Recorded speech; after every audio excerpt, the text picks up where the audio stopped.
আজ সন্ধ্যায় সমুদ্র উত্তপ্ত হয়ে যায়, বজ্রপাত হয়, বিপদ আসে। আমরা দ্রুত সমুদ্রের ঝড়ের আগে যেতে চেষ্টা করি। তবে আরেকটা ব্যাপারে ছিল, কারণ আমরা পরে জানতে পারি আমাদের সবচেয়ে সামনে যেই ফ্লোটিলা আলমা, তার উপরে ইসরায়েলি জলদস্যুরা হামলা শুরু করে।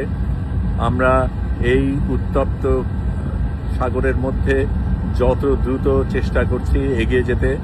আমরা সবচাইতে পেছনে, সবচাইতে বড় জাহাজ, কাজেই আমাদের উপর কি আসবে সেটা এখনো বোঝা যাচ্ছে না।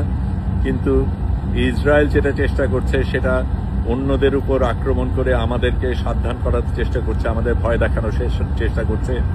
আমরা সবাই এই ঝড়ের মধ্যে বাইরে এসে একসাথে বক্তব্য জানাই, তাদের সাথে সহমর্মতা এবং তাদের সাথে যে আছি সেটা জানাই। আমরা গান গাই, সেটা তাদের কাছে পাঠিয়ে দিয়েছি।